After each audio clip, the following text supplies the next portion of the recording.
don't know. Our UPS man is kind of a hunk. Don't include this. Don't include this. And he is jacked. He's like my height, but he is jacked. His little brown UPS shorts are so freaking tight, bro. Okay, well, here's the thing. So when we first moved here, it was summertime. And so he shows up and he's in his tight shirt and his tight shorts. He's all oily. He's pouring water on himself. He's beet red. He's sweaty.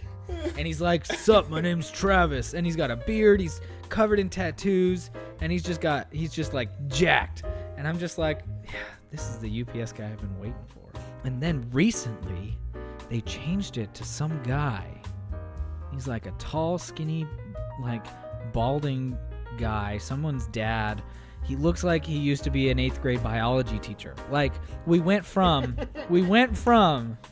I could be on The Bachelorette to your homework is due Thursday. Like overnight. If our UPS delivery man is listening to this, which I doubt, I apologize. I like you. Thank you for bringing our packages. Please don't stop. All right. So, welcome to Mostly Music. Yeah. Yeah. Welcome. Week 2. Week 2. Yeah. Week 2. We have struggled with consistency in most things in our lives. And so, two of something is a record. It is a record. Shall we start this off right with introducing what we're going to listen to? Oh, I thought you were for or a second talk about. I was half convinced that right there for a second you were going to say, "Shall we start this out right? Do you want to give us an opening prayer?" Nah. Keep church and state separate. Church and state. Okay. Are you ready? Yes. Tell us what we're talking about this week, Parker. Hey, mama said the way you move gonna make you sweat, gonna make you groove. Bow bow bow bow bow bow bow bow down down down down down down down down down. Wow. The way you shake that thing gonna make you fine, gonna make you stay. Bow bow bow bow down down down down down down down down down. All right. I'm going to stop you there. I don't know if we can use more than that and stay safe. Nah, we'll be fine. We'll be fine. It's fine. It's fine. So we're talking about. We'll just call that parody. That's under fair right. use. That's what it is. It's parody. It's a cover. It's totally fine. It's totally covered under the Fair Use Act. It is fine. It was a cover song. We're good. So if you haven't picked up by that hint at the beginning, we are talking not only about Led Zeppelin today, but specifically their 4th consecutive untitled album, colloquially known as Led Zeppelin 4. Or Zoso, The Hermit, but mostly Zeppelin 4, yeah. Right, because it's got that picture of the hermit carrying a bundle of sticks on his back. Well, actually, the picture of the hermit is on the inside of the album cover. That's true. It's the tarot card. That's right. Of the hermit. On the front, okay, I guess we'll just dive right into this. I studied all this stuff, by the way, so you're asking all the right questions. The painting that's on the front was Robert Plant bought it at an antique store. It's a 19th century oil painting.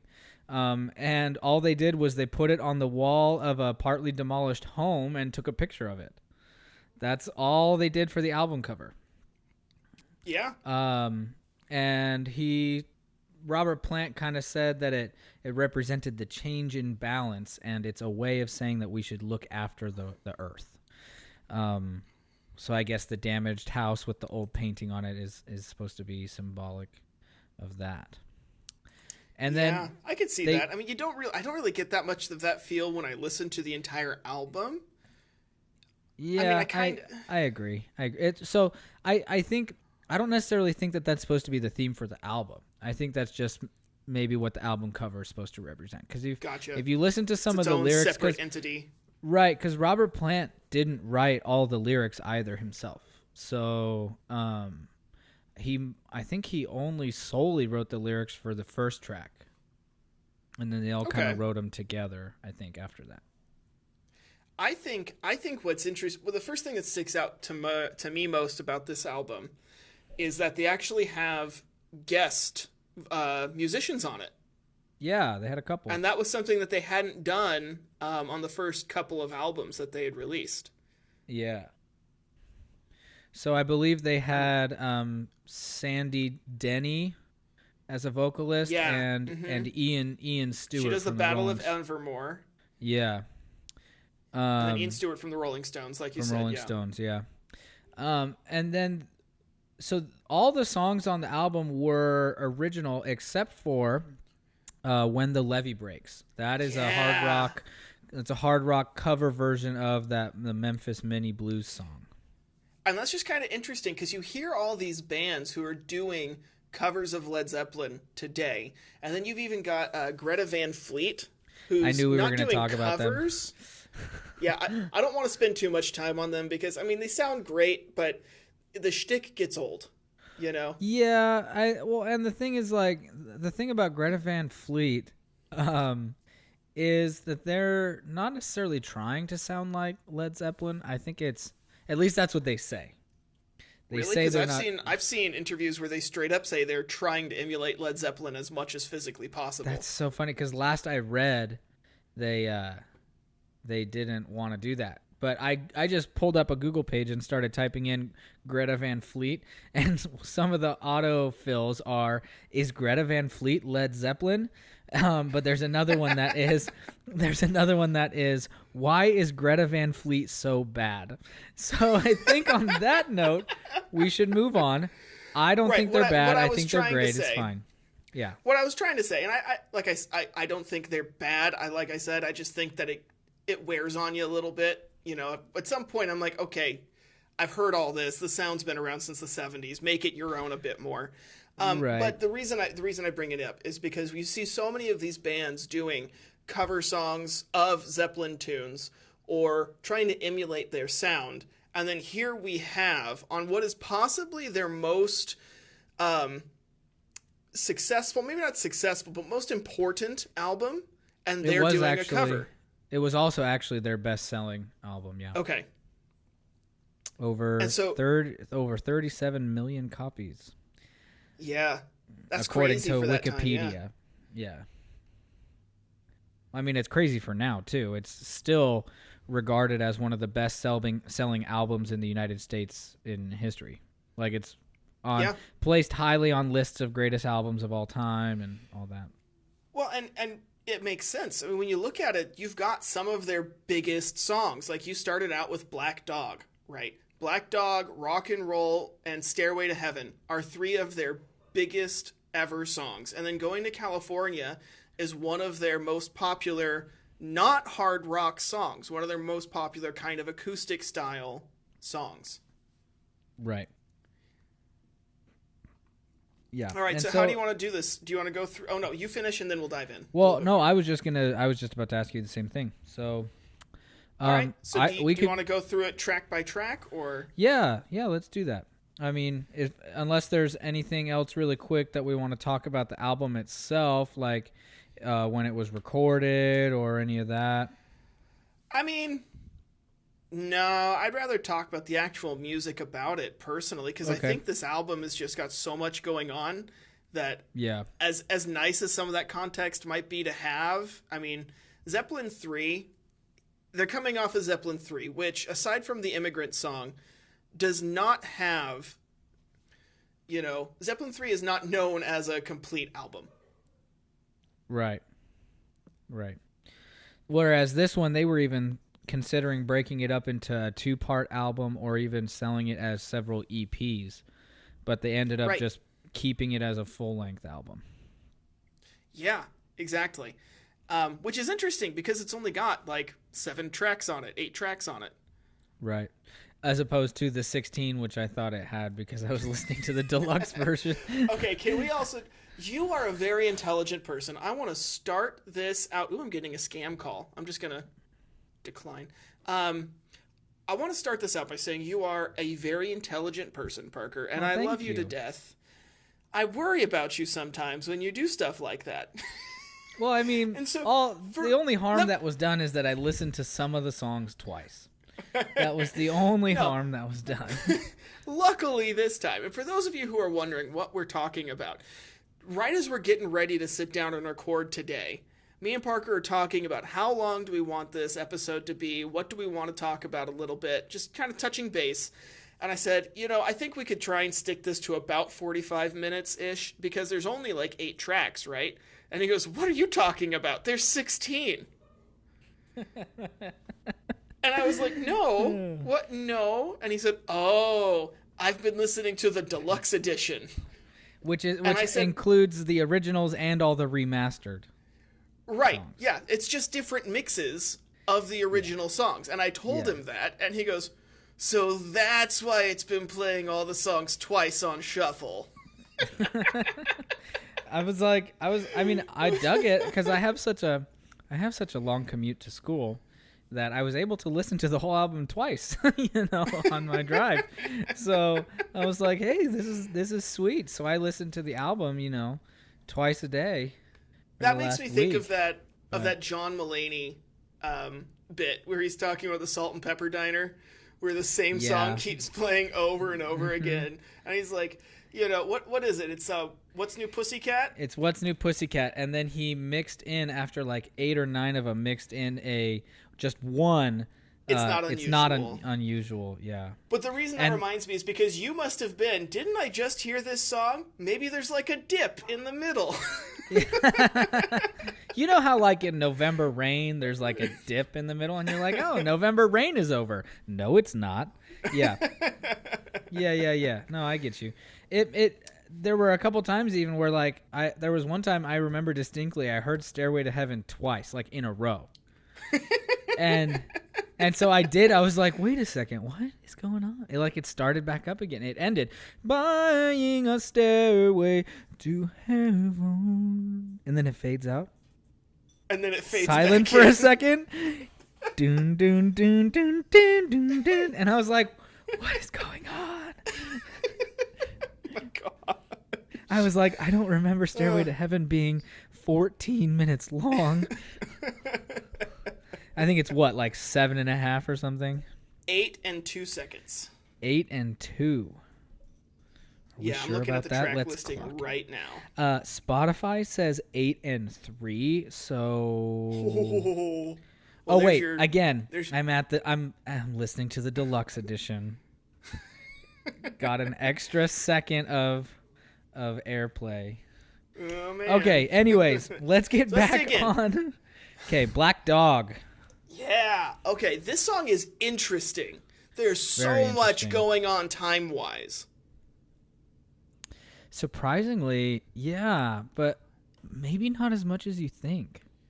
So let's dive into this. So I've got a book of Led Zeppelin songs. It's all their songs, and it's essentially a book of lead sheets that was put together by, let's see, Super Hype Publishing, or by Warner Bros. Publications, who owns all the rights to everything. So I feel like we can probably take faith that these are pretty accurate.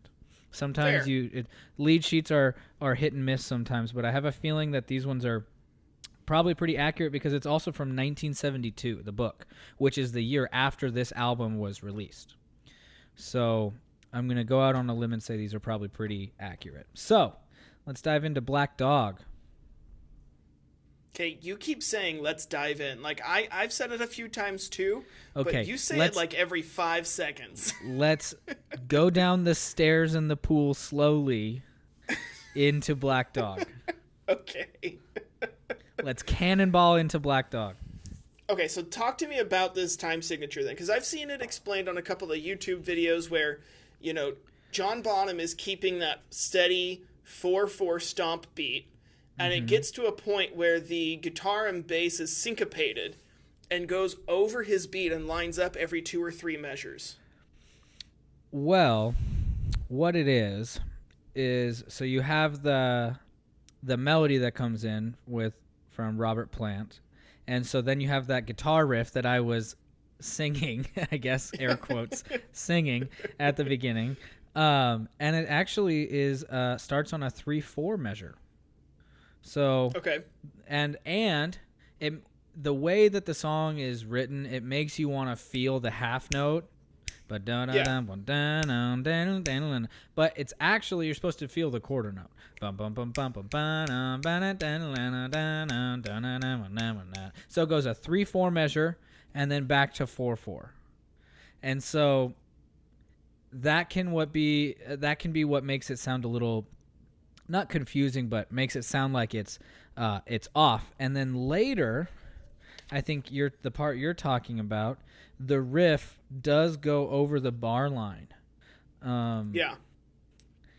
And the when you hear the when he gets to say, Robert Plant is singing the "Aw yeah" part. Mm-hmm. The "Aw yeah," that's on the off beats. It sounds like it's on the down beats, like on the ons, but it's actually on the and. Yeah. So, and that can be, it's a very subtle change, and it takes the whole time, like, and switches it up on you. And then every once in a while you'll have a 2/4 measure, which will make it sound even shorter. Okay. There's a lot to dissect. Oh, jeez. Just Okay. wait till we get to Stairway to Heaven. Okay, so what's in... Yeah, oh, well... Okay, no, I'll hold off on that until we do get the Stairway to Heaven. Okay. Now, I also kind of like, though, that tension that is created by these different time signatures going on at once. Yeah. It's going on by the syncopation over that steady thump that Bonham's giving, you know?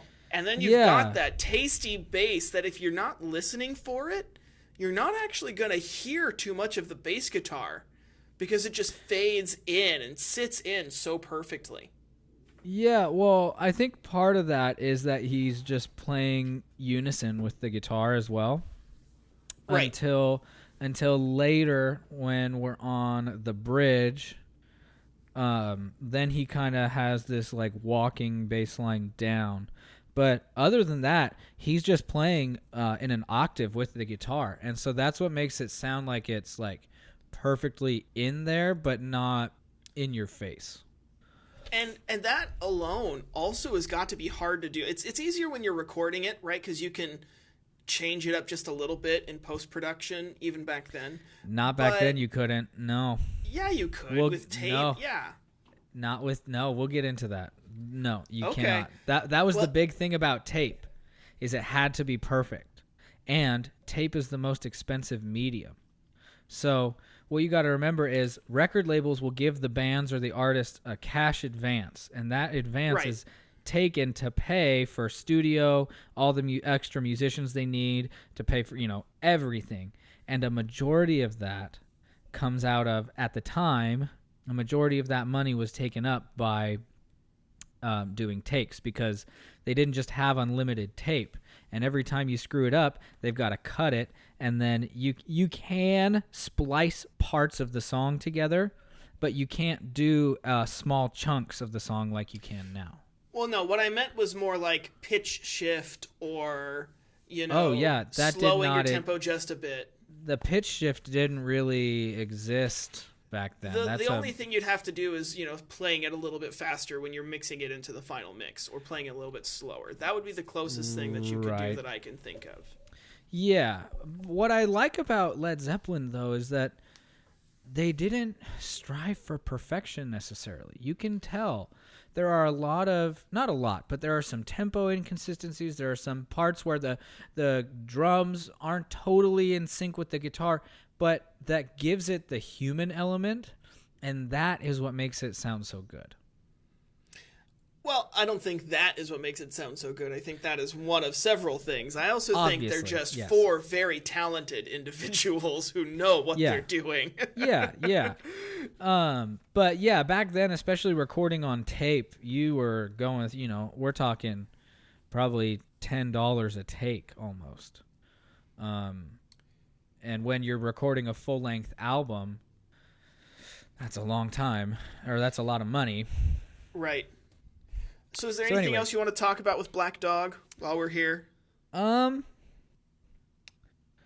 Not really. I mean, the form is pretty standard. You've got your A section, you have your B section, then that repeats, and then you have your C section. Ha ha ha ha, C section.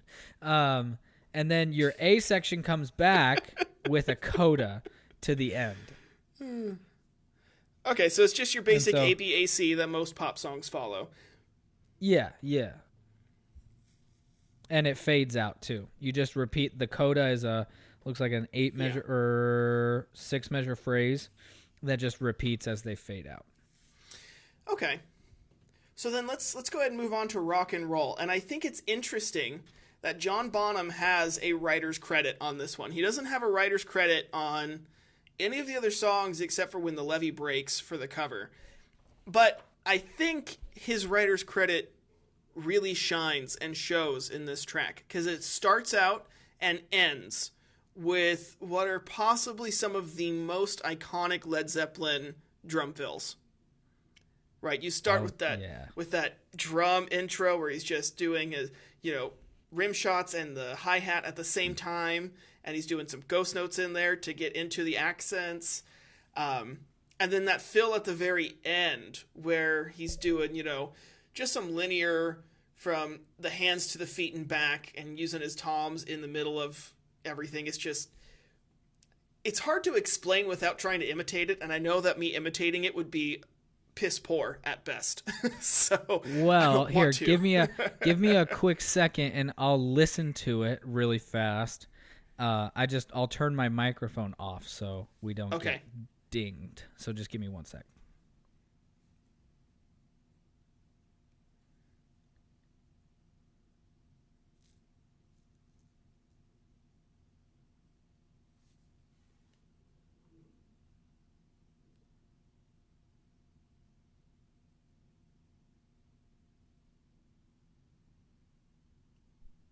All right. So what he's doing is he's got his hi-hat halfway open. Can you hear me? Yeah, all good? Yeah, I can hear you. Are Okay, you talking cool. about the opening or the ending? Because the ending is the one that I was having trouble. Oh, the opening. Yeah, I was just talking about the opening, which is the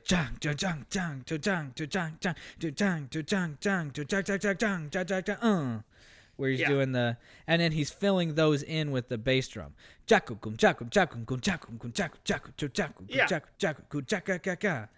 I didn't realize you were talking about the ending one. Yeah, no, the end is the one with the linear fills where he's going kind of nuts with his toms and going up and down the kit really fast.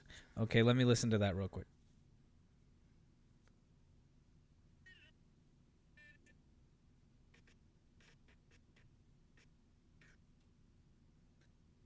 Ah, yes. The biggity-bum, biggity-bum, biggity-bum, biggity-bum. That one. Yeah. Yeah, biggity-bum. That's one's a good much one. more impressive. So, that one is literally just high tom, low tom, floor tom, bass. Biggity-bum, biggity-bum. And this was before there was that double bass single foot technique. That was kind of before it was really not necessarily invented, but popular. A lot of people didn't really know much about it. So nowadays, most drummers would probably fill in that eighth note, biggity biggity biggity biggity biggity biggity, instead of biggity bum, biggity bum. You know what I mean? Yeah. I dig it. He was one of the first people to do like the full tom fills that really kind of shaped the way we drum now. Yeah, it was him and Keith Moon who really were, and they're both, you can see both of them in, the Muppets. Did you say the Muppets? Yeah. Keith Moon and John Bonham were inspiration for Animal in the Muppets. I did not know that. That's so funny. Yeah. Yeah, now go watch the Muppets and watch Animal playing again and then compare. So they went for like the sound styling of John Bonham, but they went for the wild showmanship of Keith Moon. Yeah. That's why he's always Mr. Kick your bass drum over. And that's why Animal's always destroying everything. Yeah, that makes sense. Anyway, so yeah, I think it's just really interesting that very clearly John Bonham has had more of a hand in this tune than the other ones, because that drum part is way more... Ooh, Jake, I hear Jake in the back. Yeah, they're barking, so I'm just going to turn my microphone down. You go ahead and keep talking. Yeah, I think you hear his drum parts a lot more prominently in this song than you do in the others. And it's also a little bit faster than the rest of the album. And we all know that drummers, we like to play things a little bit faster. We're the ones who are constantly trying to kick it up a notch, right? That's definitely true. Is there anything else you want to talk about with rock and roll? What I liked about it really quick is that it follows the 12-bar blues format. Okay, you want to explain what that is for our audience? For you mean? No. So generally 12-bar blues, it's 12 bars, as the name suggests, and you start on your 1 chord. In this case, it's an A major chord, where you've got that riff,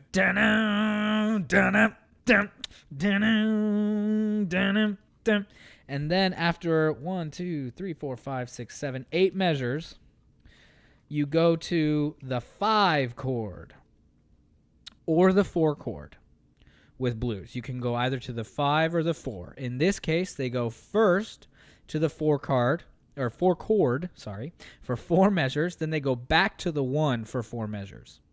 Okay, so that's the end of that first 12-bar blues. And then they go up to the 5 chord, then back down to the 4 chord, and then back down to 1. So you get your full, it's called a perfect authentic cadence when you go from 5 to 1. Or this is also known as a plagal cadence in this case because you go from 5 to 4 to 1. And it's called a plagal cadence because a 4 chord down to a 1 is a perfect fourth. And that is generally what a lot of hymns at church, like church hymns, end with. And so it's called a plagal cadence.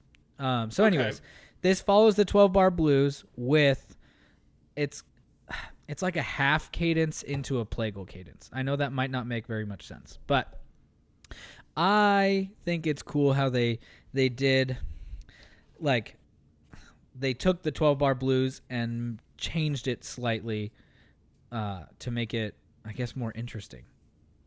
Make it a rock blues rather than blues. I like this song because I feel like I can jump up and down and mosh to it a little bit. Yeah, you definitely can. When people say, let's get the lead out, this is what I think of. Yeah. You know, rock and roll is, I think, peak Led Zeppelin in some points, and or in some ways. And it's one of their singles that they released from this album. And I think it's the best-selling one, or the most received single. I'll have to look at that. Not totally sure about that. Let me look. I've got the let's see. Rock and Roll was a collaboration with Ian Stewart of the Rolling Stones. Came out of a jam early in the recording sessions. John Bonham wrote the introduction, obviously, which came from jamming around the intro to Little Richard's "Keep a Knockin'." Thanks, Wikipedia. The track became a live favorite in concert, being performed as the opening number or as an encore. It was released as a promotional single with stereo mono mixes. Okay, so we don't necessarily know how it, at least from our basic Wikipedia dive, but... Wait, how what? We don't know what? How well it sold as a single. Oh, well, here. Or how well it ranked as that single. Here we go. Here's the charts. It stayed on the top 40 in the U.S. for a long time. Okay. So then I was right. It was in 1989. It was put on the list of 1,001 greatest singles ever made. It was put into the Rock and Roll Hall of Fame's 500 songs that shaped rock and roll. So it's a big deal. It's not just any song. But can you just imagine going to a concert and that is the opener? Like, that just is going to set the tone, I think. Set the bar really high for sure. Uh-huh. Okay, so let's go ahead and move on to the Battle of Evermore then. Oh, perfect. It was the next song in my book. Yeah, I hate to ruin it for you, but I have an inkling that your book is organized by album. It's not, actually. Is it? Is it not? It is not. It is alphabetical, I think. That is stupid. Wait, no, it's not alphabetical. The table of contents is alphabetical, which is weird because the first song, Babe, I'm Gonna Leave You, is page 8, and the next song, Battle of Evermore, is page 106. So I don't really know how... Wait, so it might actually be... By album? Yeah. Except, no, because Stairway to Heaven in the book is right after Black Dog, and that's not how it is on the album. Okay. Yeah. Okay. So then it's not necessarily by album. Okay. I mean, anyway, maybe by album, but maybe just not in album order. Okay. All right. So Battle of Evermore. This is an interesting track, and I think it's cool. Jimmy Page wrote this song in one sitting. He was just messing around on John Paul Jones' mandolin, and just wrote it in one go. He was like, I like that. Let's go record that. Like, that's Johann Sebastian Bach level stuff. Right. It says here it was made up on the spot by Robert Plant and myself. This is Page talking. Mm-hmm. I just picked up the mandolin. Yep, never having played a mandolin before. And just wrote up the chords and the whole thing in one sitting. Wow. Yeah. I mean, it makes it. I did notice that it makes a lot of references to Lord of the Rings. Well, kind of. Yeah. I mean, a lot of Led Zeppelin songs make references to Lord of the Rings. Misty Mountain Hop, I think, is the most clear reference on this album. Obviously, yeah. Right. And then you've got, of course, it's my favorite song by them, but the second that I need to call upon it, I have that brain fart. Shoot. It's on Zeppelin 2. Ramble On. Gosh. Ramble okay. On. Okay. Like only one of their other top songs ever. I know. But that one even talks about Gollum and the evil one creeping up and stealing away with her in the darkest depths of Mordor. Like, pretty clearly. Anyway, so, I mean, this one it does have a little bit of a Tolkien reference, but it's more about the Scottish Independence Wars. I did not know that. Yeah. Tell us more about that. Oh man! So the Scottish Independence Wars. You could argue. Do you not know? Your hesitation says yes, that you maybe don't know. Okay, I just want to be clear. History. I just want to be 2 history degrees. Okay. Oh, you're just burying yourself, man. You're just digging yourself. Let me talk. Sorry.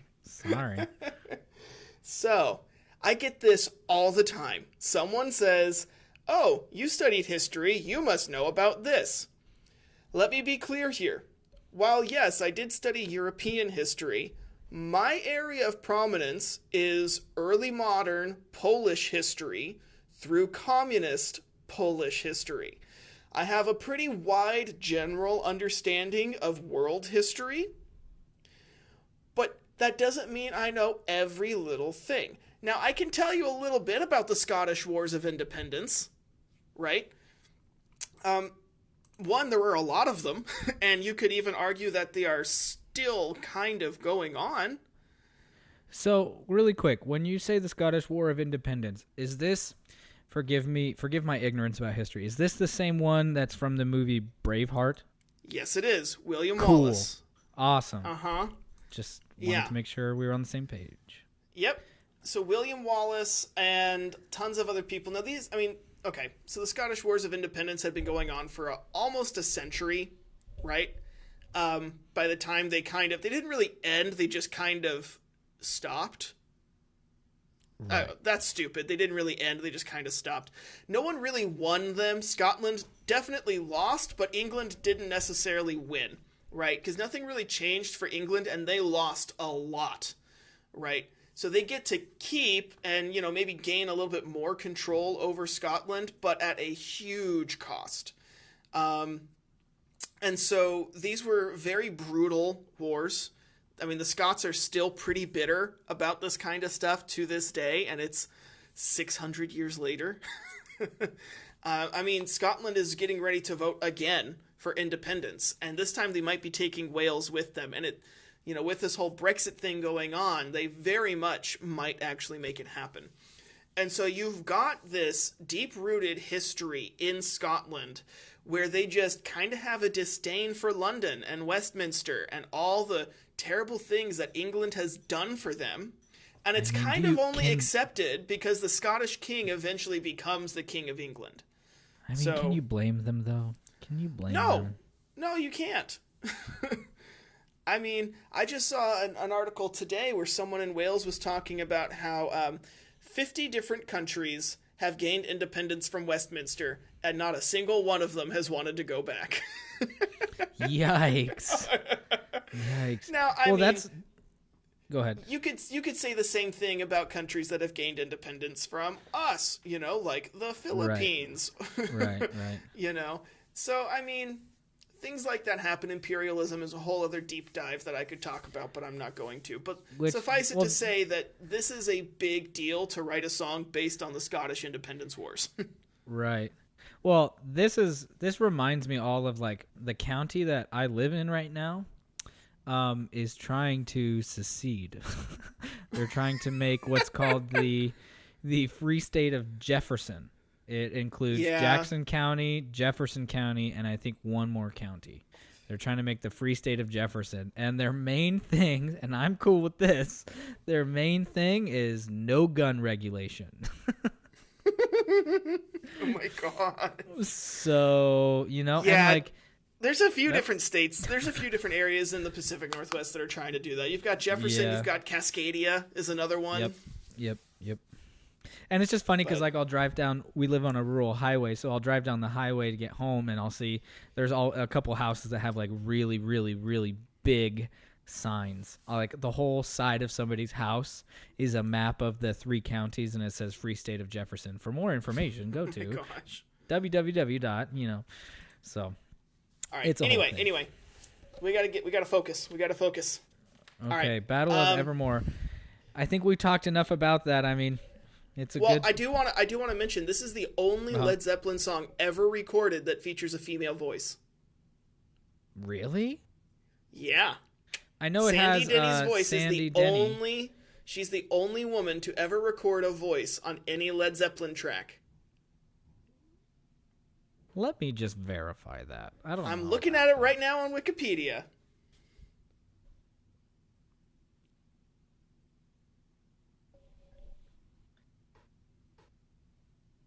Let's see. Yeah, you're right. I know I'm right. Here's the thing about Robert Plant's voice, though. Can you see why I would think that that's maybe not true, though, judging by Robert Plant's voice? Yeah. Yeah, sometimes he has a girl-like squeals, which isn't necessarily bad. It's what he's going for. No, it's not. He's got a screaming high voice. The only other person that I've ever heard that has a voice like that is Geddy Lee. Sometimes Geddy Lee can get up there. Sometimes Diamond Dave, I think, has his moments. He definitely has more of a baritone when he's doing his basic singing with Van Halen, but some of his upward screeching. Axl Rose has a little bit like that, too. Did you know that Axl Rose has been touring with AC/DC as their lead singer? Yeah. Uh-huh. Ugh. And he looks kind of like a Chad Donald Trump these days. Chad Donald Trump. Like he's got his long hair, still wears his bandana, but he's orange and he's on the heavier side. He looks a lot like Donald Trump, honestly. But anyways, I'm sure he would love to be compared to Donald Trump. Bro, I don't care. Being as liberal as he is. By the way, okay, I just flipped to a section in the book labeled Led Zeppelin 5, so I am going to go out on a limb and say that the book is separated by album. Okay. Just not in album order. In case that was important to you. It's not. Oh, okay. So, all right. So then let's move on to the next track, which possibly the biggest Led Zeppelin song ever written, Stairway to Heaven. The Forbidden Guitar Center song. You know about that, right? I've seen several compilations where they'll go in. My favorite is this one guy on TikTok. is trying to do speed runs for it, so he'll go into a Guitar Center and start See playing how- it and see how long it far he takes to can get kicked out. And my favorite That's awesome. one is he gets 3 notes in, and some guy walks over, goes, "Stop, get out." And he goes, "Wow, new record." That's so funny. So I mean, it I was saw probably one- staged I- at that point, but still. I think I saw one from the same guy who was doing it at NAMM, the NAMM show. Yeah, it is the same, I think. And they just walk up and put their hand on the guitar and they're like, "Get out." They're like, "Leave." And the funny thing is this whole thing started from the movie Wayne's World. Did you know that? Did you know I that? did not. Yeah. So in the movie Wayne's World, there's a scene where he goes into a guitar store and picks up a guitar, and he goes to play Stairway to Heaven, and the guy stops him, and he taps a sign on the wall, and the sign in big red letters just says, "No stairway." And he goes, and Mike Myers goes, "What do you mean, no stairway?" Well, if that's already a joke, I don't know if that was started by Wayne's World. That sounds like it was already a bit of a fad.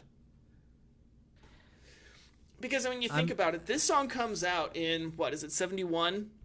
Yeah, 1971 is when the album is released. That gives you a good chunk of time for it to grow and become super popular as it is and get picked up by all these hobby guitarists who they think it's a beautiful song and they want to hear what that song sounds like on a guitar before they buy it. So Right. I would go out on a limb and put some money down to say that it was before Wayne's World. I think maybe it was furthered and popularized more, but that tells me, the fact that there's a sign in the scene tells me that it was probably already a trope they were playing on. No, I'm reading here. I am reading right here. It was a joke written by Really? Mike Myers and Dana Carvey. All right, well, good thing I didn't actually put money down then. Yeah. It says, with Stairway to Heaven. So here's why they started it. If you've watched the film recently, you might recall that he only ekes out like 2 notes before getting stopped. And it was because with Stairway to Heaven, they were told that they could only use 2 notes before they'd have to pay $100,000 in royalties. Oh man! So let's talk about that really quick for a second. Led Zeppelin is known in the industry for not letting people use their music in movies and whatnot. So the fact that Thor Ragnarok uses the Immigrant Song not once but twice should tell you just how much Marvel is willing to put down for their movies. Taika Waititi must have walked in and said, "I want to use this song, and I want to use it twice, and we're going to do it." And they just probably looked at him and said, "All right, fine."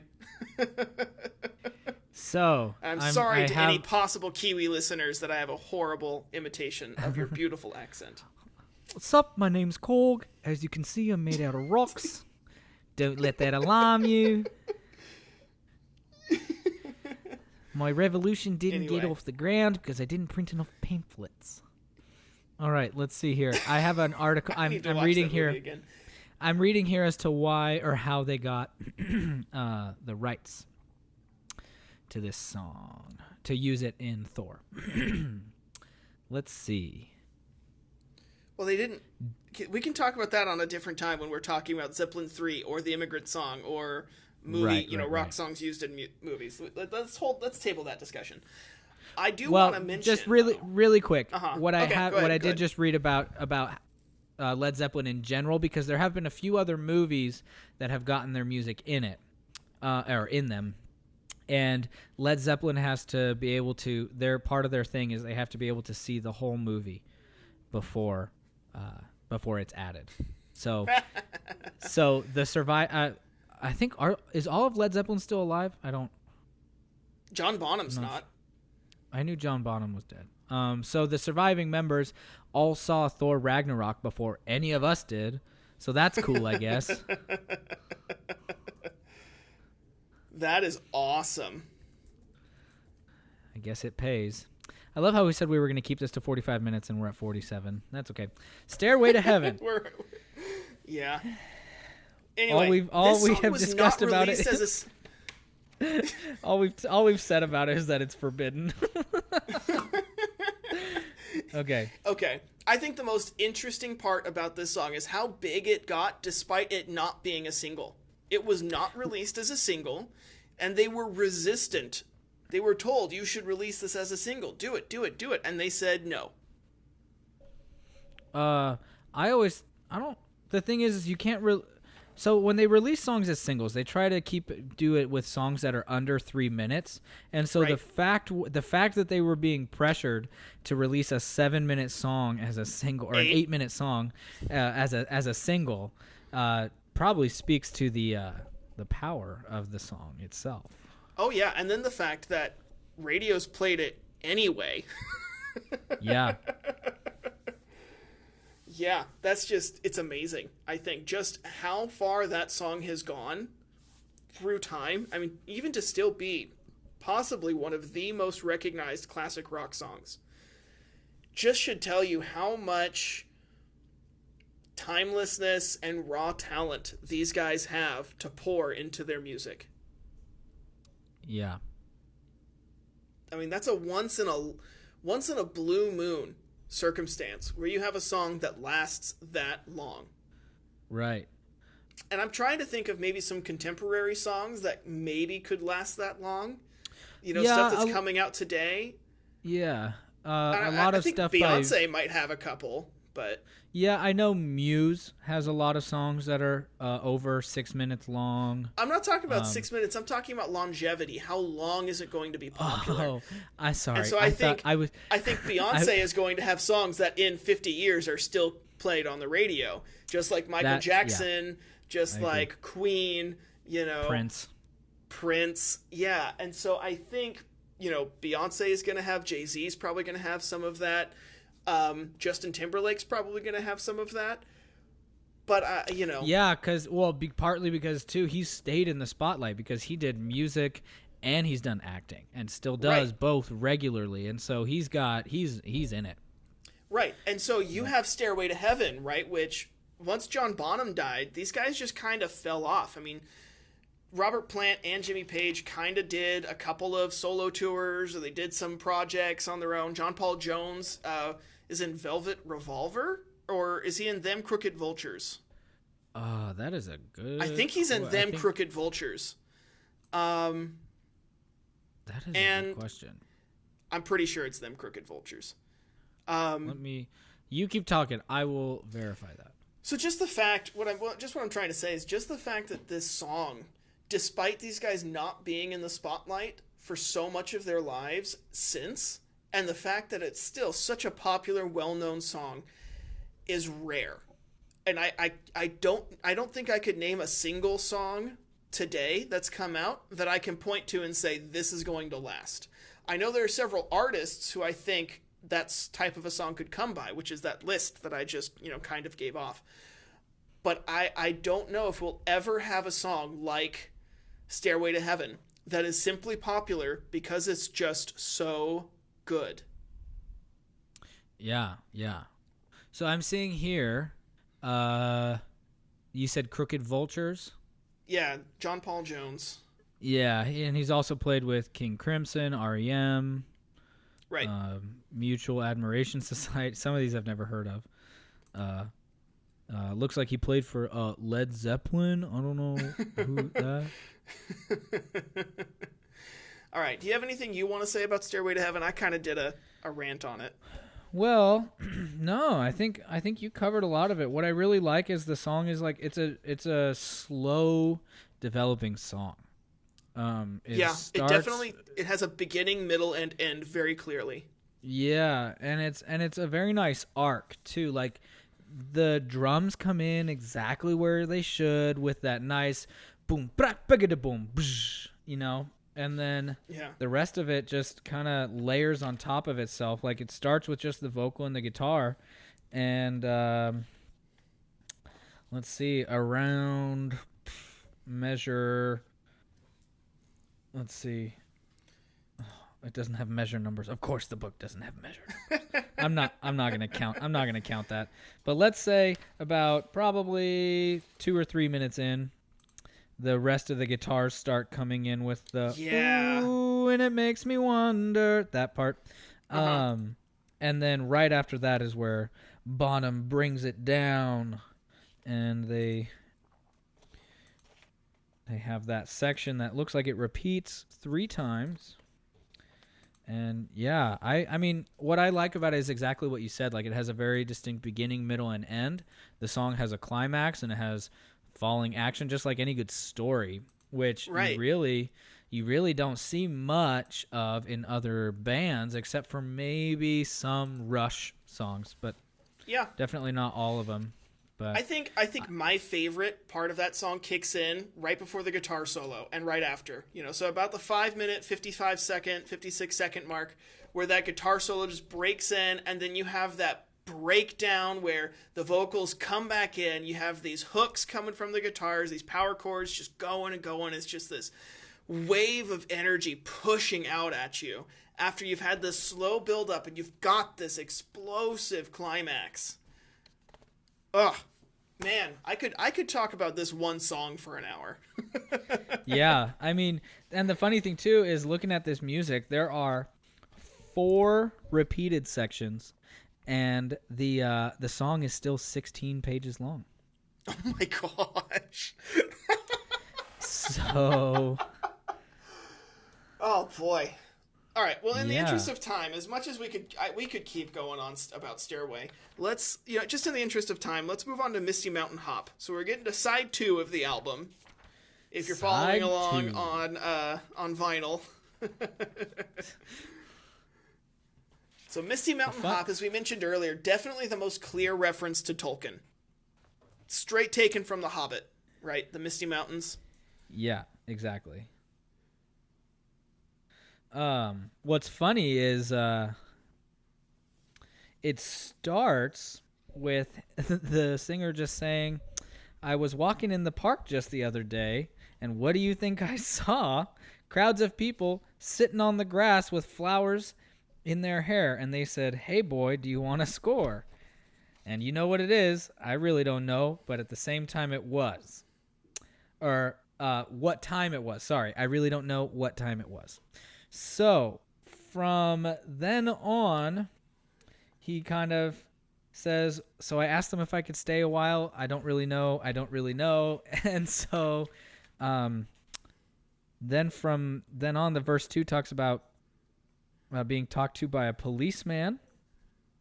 And then verse 3 and 4 are where you kind of get into the Lord of the Rings Right. references. But it starts out of him walking in a park and meeting a group of people.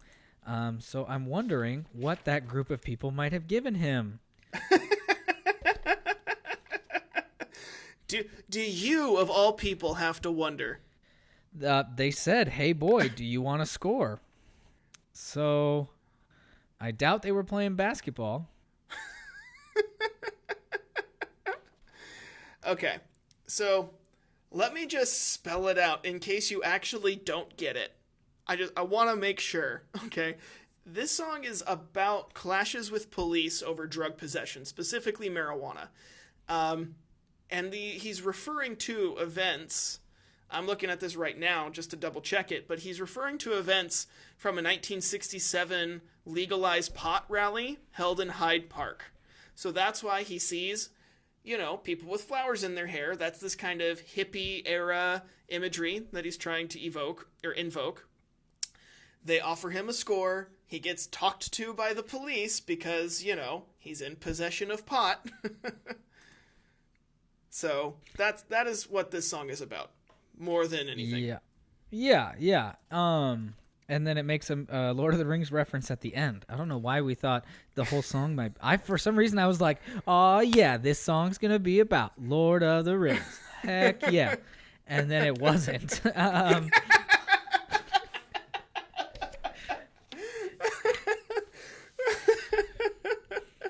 Yep. And even then, the verse 4, or 3, is it? Let me see. Yeah, verse 3, it's not super clearly Lord of the Rings. He just says, "So I'm packing my bags for the misty mountains where the spirits go now."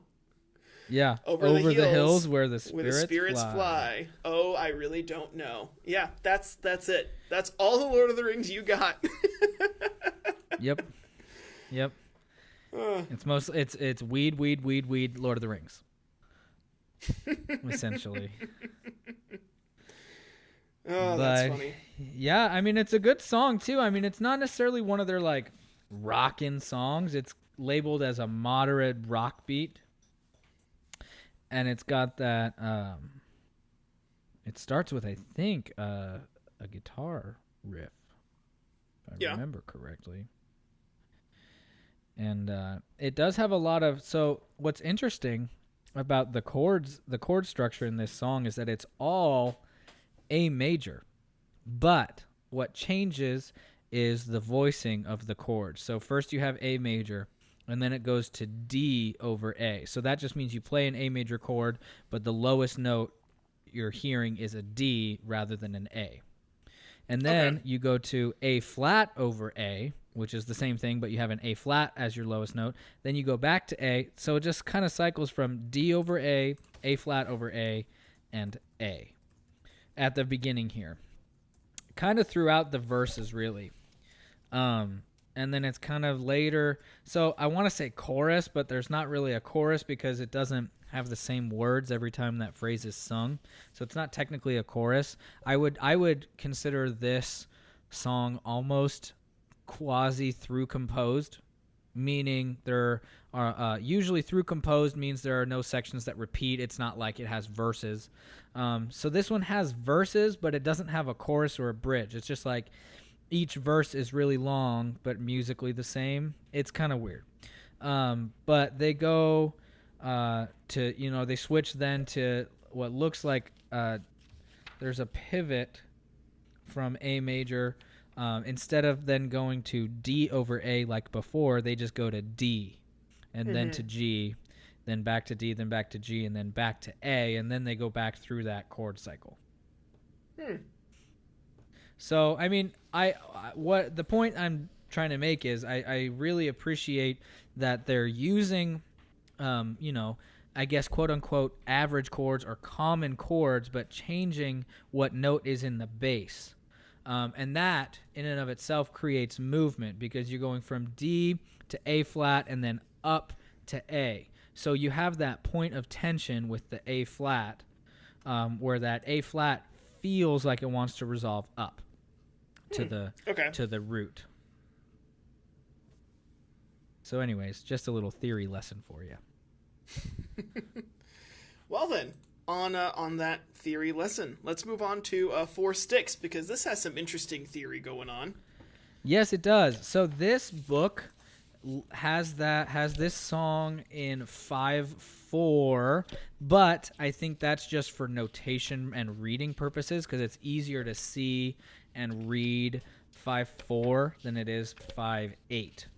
Right. So I'm getting to it. I guess it's farther on the other way. I flipped the wrong way into the book. That's okay. Here we go. So while Four you're looking Sticks. for it, okay, Got go it. ahead. I got it. Go. No, you go ahead.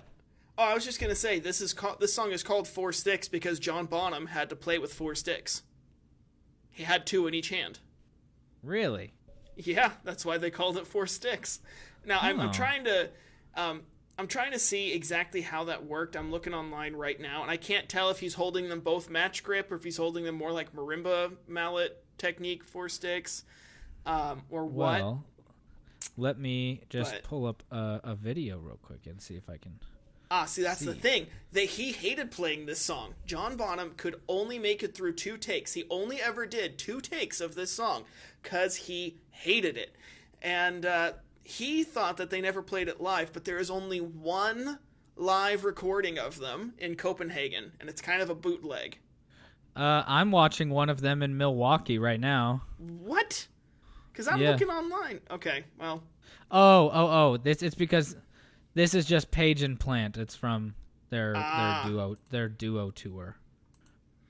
Gotcha. And the recording that I'm seeing of them in Copenhagen isn't even a video, I don't think. It's just still frames of them on stage while the song is playing. Yeah, I think I have a feeling that he probably used what's called Burton grip. Okay. Because Steven's technique that you're familiar with was not a thing at that time. So I'm going to guess what he probably did.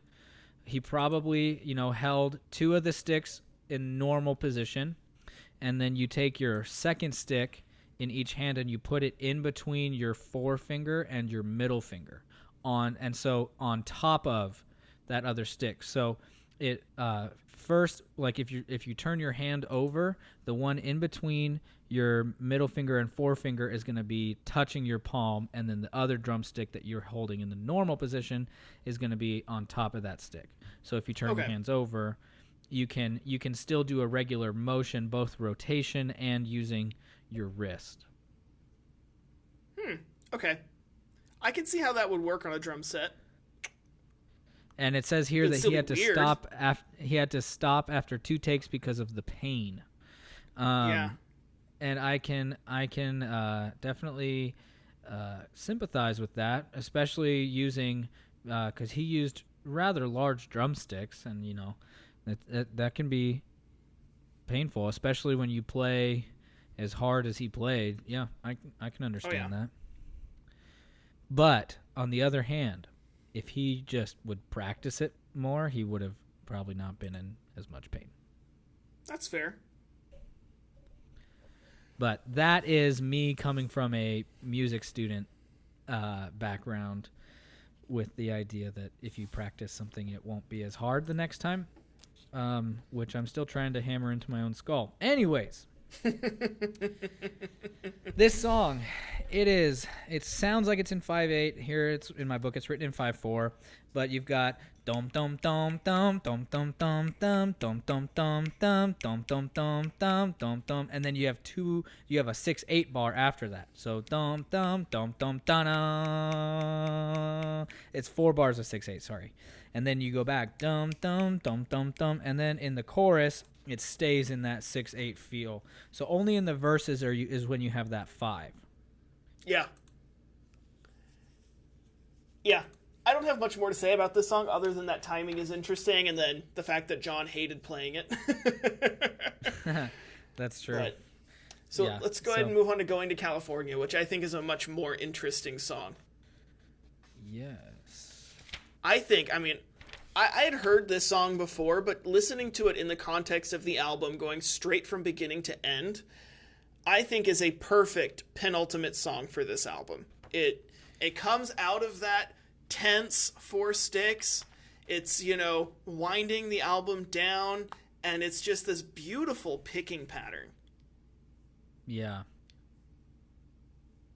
I really like it. I mean, and it's a nice break from the chaos, I guess, of the rest of the rock and roll album, Right. So I really dig it, and this is the one that they had Sandy singing on, right? No, that was the Battle of Evermore. Battle of Evermore. Yeah, sorry.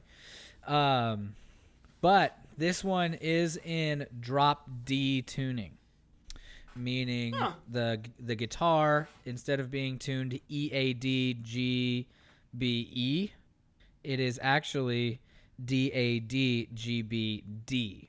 So you have 3 strings that are tuned at D, but it's different octaves. So you have a low D, a middle D, and a high D. Okay. And so that helped them kind of get that folk style sound. So this song, I think, was about the earthquakes that California kind of constantly experiences, right? I don't know if it was about... Oh, yeah, okay, yeah, it did. It does mention the earthquakes a little bit, now that I'm looking at it a little bit closer. Yeah, I guess it does. Yeah. So what do you like about this piece, or this I just song? thought as a whole, it just sounds beautiful. And, yeah, that's hard for me to say. I'm not really big on acoustic music in the first place. I'm not really big on just a guitar. And I was not expecting Robert Plant's vocals to sound as good outside of the more harder rock context that I'm used to hearing them.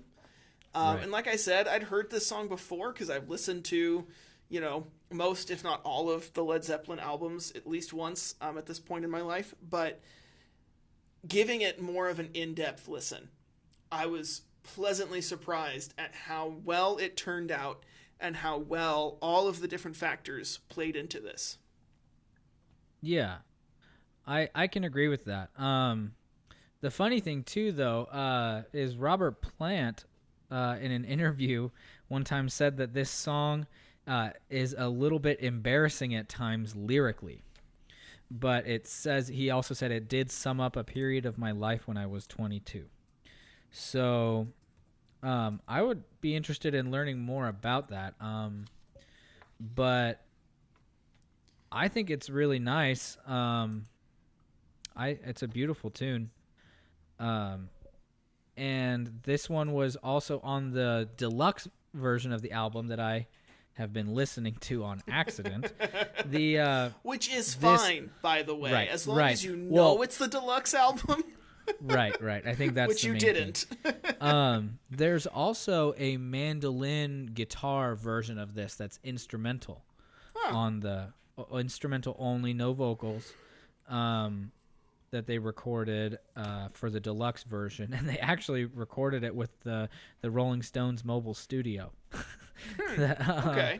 So, and it's a couple seconds longer. I don't know if that means musically or if just the runtime, just the headspace on the beginning and the end. Anyways, it says that this song, the mandolin guitar version, is about 3 or 2 seconds longer than the original. Now, I don't know if that means musically it's 2 seconds longer, or if that just means they put a little headspace on the beginning and end. I don't know. Or maybe they just played at a different tempo slightly. But the point is if you want a beautiful instrumental version, listen to Going to California mandolin guitar mix on the deluxe version of Zeppelin 4. Okay. All right, let's close it out. Let's talk about When the Levee Breaks. And I'll admit, this is probably my least favorite track. Really? Yeah. Oh, that's a bummer. And I think it's just because when I want to listen to Led Zeppelin and I want to actually I listen to Led Zeppelin because I want to get the lead out. And I don't, it's a nice, heavy, slow groove. I just don't like the slow. And then I'm not sure if going to California, being as pretty and clean as it is, I don't know if ending on such a grungy, hard, gritty feel is the right decision, in my opinion. Yeah, well, I mean, here's the thing. It's originally a country blues song. So I am all for... this version is definitely better. Yes, I was just going to say, I am all for taking country songs and changing genres. The defining characteristic of their version of the song, though, I think is John Bonham's drumming. Right. Is just because this originally played as a country blues, and so a lot of times maybe didn't have drums. It might have just been like folk instruments, banjo, right, more guitar. Willie Nelson kind of stuff. Yeah. But it's adding drums simply, I think, but also giving it a backbeat. Giving music a backbeat can oftentimes change how it's how it feels. Oh yeah. So like what he did was parts of the songs were recorded at a different tempo and then slowed down, which is what gave them that like kind of how it kind of sounds a little sludgy, I guess, in air quotes. Like in the guitar solos and the harmonica solo, you know how it sounds like really kind of sludgy and slow? It's because they recorded it at a faster tempo and then slowed it down. Okay.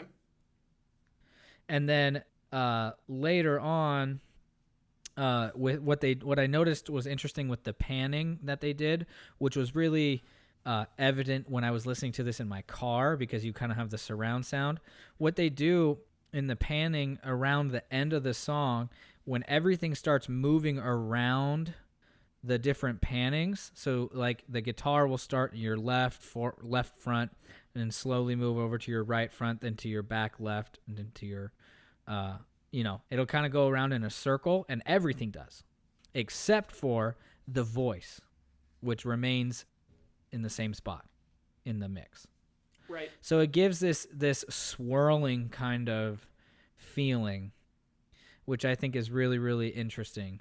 It's an interesting choice because the thing is, like, this song being a blues song, it's, they're kind of limited because this is also a 12-bar blues, but they didn't really follow the 12-bar blues per se. They kind of gave it a one-chord modal approach. It kind of is all in E minor, really. Okay. So, and what they did too to kind of give the thing, because the song is really kind of a flat song just by nature. So what they ended up doing was during the mixing, they would give it a reverse echo effect, which is like kind of known as like backwards reverb. I don't know if that makes any sense. Yeah. It's where you take like reverb and then you play just the reverb backwards. So you take out the audio recording and you just take the reverberated signal and you play it in verse. And so that's why the echo is heard ahead of the source of the sound.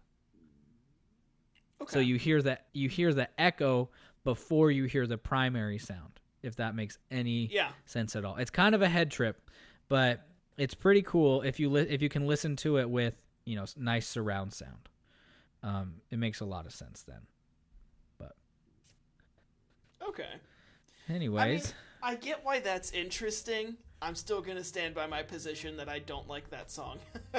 hey, and that's okay. You don't have to like every song. I mean, you're entitled to your opinion, whether it's wrong or not. Well, in the on words of the dude, that's just like your opinion, man. Okay, all right.